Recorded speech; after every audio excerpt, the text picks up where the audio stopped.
Hi viewers, welcome to our channel. ప్రస్తుతం మనతో పాటు దాము బాలాజీ గారు సీనియర్ జర్నలిస్ట్, వారితో ఒకసారి మాట్లాడదాం. సార్ నమస్కారం సార్. నమస్తే. సార్, మంచు ఫ్యామిలీలో వివాదాలు మరోసారి బయటపడ్డాయి సార్. అంటే అటు మంచు మనోజ్ గారు తండ్రి మోహన్ బాబు గారు నన్ను కొట్టారని చెప్పేసి పోలీస్ స్టేషన్లో ఫిర్యాదు చేస్తారు. ఇటు మోహన్ బాబు గారు కూడా మంచు మనోజ్ నన్ను కొట్టారని ఫిర్యాదు చేసినట్టు కూడా తెలుస్తుంది. ఏంటి వీళ్ళిద్దరి మధ్య గొడవలు ఏంటి అని చెప్పేసి ఇప్పుడు నెటిజన్స్ చర్చించుకుంటున్నారు సార్. అసలు ఏం జరిగింది, మీరేం చెప్తారు సార్? ఇదొక పెద్ద బ్రేకింగ్ న్యూస్ అని చెప్పాలి. మోహన్ బాబు ఫ్యామిలీలో ఎప్పటి నుంచో గొడవలు ఉన్నది అందరికి తెలుసు. బట్ ఇప్పుడు ఏంటంటే అది ఫిజికల్గా వెళ్ళి మోహన్ బాబు నన్ను కొట్టాడు, గాయపరిచాడని గాయాలతో మంచు మనోజ్ కుమార్ పహాడీ షరీఫ్ పోలీస్ స్టేషన్కి వెళ్ళి నన్ను కొట్టారు చూడండి, గాయాలతో వెళ్ళి ఆయన మోహన్ బాబు మీద కేసు పెట్టాడని చెప్తున్నారు. సో గాయాలతో వెళ్ళాడు కాబట్టి ఖచ్చితంగా వాళ్ళు కేసు నమోదు చేసుకొని ఎఫ్ఐఆర్ కంప్లైంట్ తీసుకొని ఎఫ్ఐఆర్ రాశారని చెప్తున్నారు. మరోవైపు మోహన్ బాబు కూడా మంచు మనోజ్ నన్ను కొట్టాడని ఆయన కూడా వెళ్ళి కంప్లైంట్ చేశాడని చెప్తున్నారు. అయితే దీంట్లో ఇంకా పూర్తి వివరాలు తెలియాల్సింది, కానీ ఇప్పటివరకు మనకు అందుతున్న సమాచారం ప్రకారం వాళ్ళిద్దరూ మధ్య గొడవలు వచ్చి మాట పెరిగి వాళ్ళిద్దరూ మరి ఎవరిని ముందు కొట్టారనేది తెలీదు. మోహన్ బాబు కూడా మనకు తెలుసు, ఆయనకి కొంత కోపం ఎక్కువ ఉంటుంది మామూలుగానే.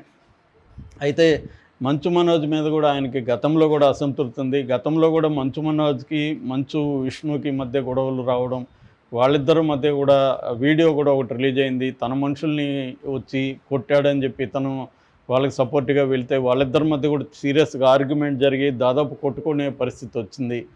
సో అప్పుడు కూడా అది పెద్ద ఇదైంది. దాన్ని మళ్ళీ కవర్ చేయడానికి ట్రై చేశారు. దాని తర్వాత మంచు మనోజ్ పెళ్ళికి సంబంధించి కూడా భూమా మౌనికారెడ్డిని ఆయన ఆ అమ్మాయికి రెండో పెళ్ళి, ఇతనికి కూడా రెండో పెళ్ళి, ఆ అమ్మాయికి బాబు కూడా ఉన్నాడు భైరవరెడ్డి. సో ఆ పెళ్ళికప్పుడు కూడా వీళ్ళెవరూ కూడా సరిగ్గా దాంట్లో పార్టిసిపేట్ చేయలేదు. ఓన్లీ మంచు లక్ష్మి ఆధ్వర్యంలోనే ఆ పెళ్ళి జరిగింది.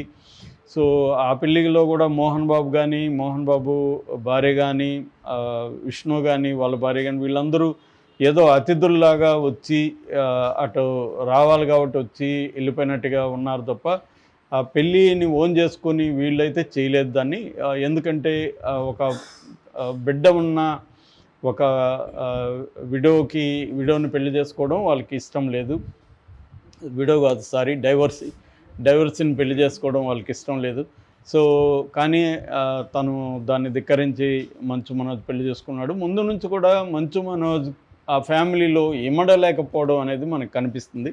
చాలా ఫ్యామిలీస్లో ఏంటంటే వాళ్ళకి కొన్ని వ్యాపారాలు, కొన్ని వ్యవహారాలు ఉంటాయి. ఆ ఫ్యామిలీలో ఉన్న పిల్లలు కూడా ఆ వ్యాపారాలను చూసుకోవడం, వాళ్ళకు ఉండే మెథడ్స్లో ఇమడడం అనేది ఉంటుంది. కానీ జనరేషనల్ గ్యాప్ అనేది ఖచ్చితంగా ఉంటుంది. మోహన్ బాబు వాళ్ళ నాన్నకు భయపడేవాడు. మోహన్ బాబు బయోగ్రఫీ నేను అప్పట్లో చదివాను. ఆయన ఒక అమెరికన్ బయోగ్రఫర్కి ఆడియో ఇది ఇచ్చారు చాలా వరకు, దాన్ని నేను కొంతవరకు విన్నాను. అందులో ఆయన చిన్నప్పుడు వీళ్ళ నాన్న కూడా బెత్తం తీసుకొని కొట్టేవాడు. సో డిసిప్లిన్ ఎక్కువ ఉండేది. ఎందుకంటే వీళ్ళ నాన్న స్కూల్ టీచర్ అనమాట.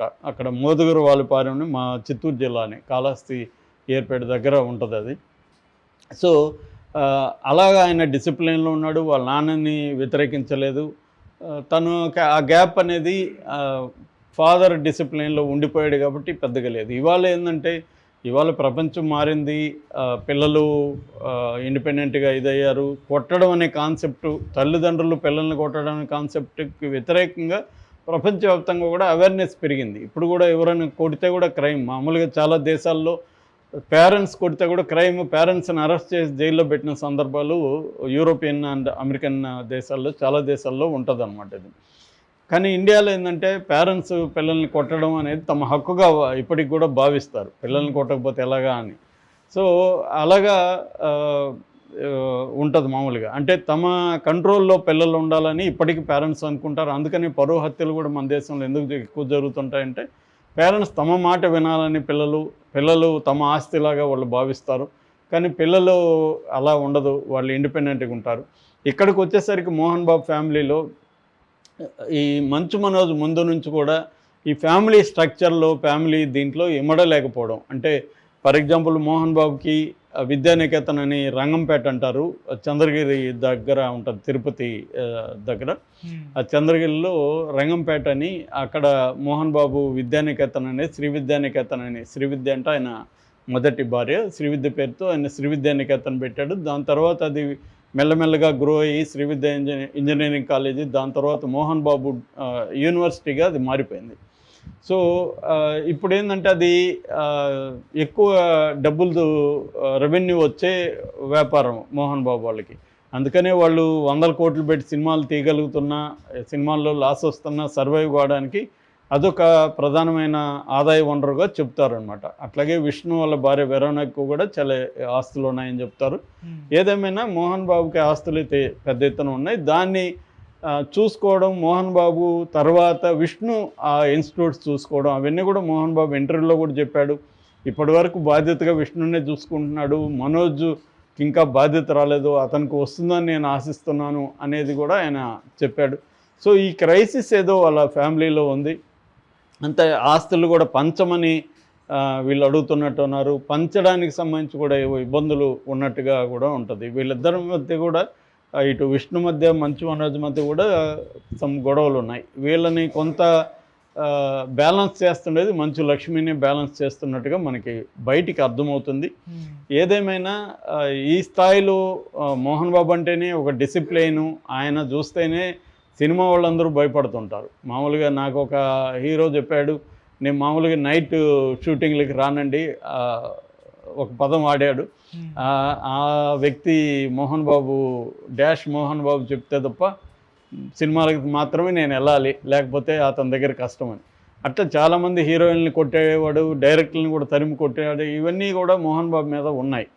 అంటే మోహన్ బాబు అంటే ఒక రౌడీ ఇమేజ్ అయితే బయట జనాల్లో ఉంది. ఎందుకంటే ఆయనకి డిసిప్లిన్కి ఇతరుల మీద కంట్రోల్కి తేడా తెలియని ఒక ఇది ఉంటుంది ఆయన లోపల. చాలామంది డిసిప్లిన్ అనుకుంటారు.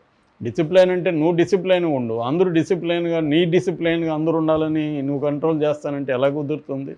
ఎవరు డిసిప్లైన్ వాడిది. ఇప్పుడు నేను మార్నింగ్ 5:30కి లేస్తాను, దట్ ఈజ్ మై డిసిప్లైన్. ఇంకొకరు మా వైఫ్ అనుకో, ఆమె 10 గంటలకు లేస్తుంది కాబట్టి నువ్వు కూడా 5:30కి లేయాలని నేను డిసిప్లైన్ పెడితే ఎలా ఉంటుంది?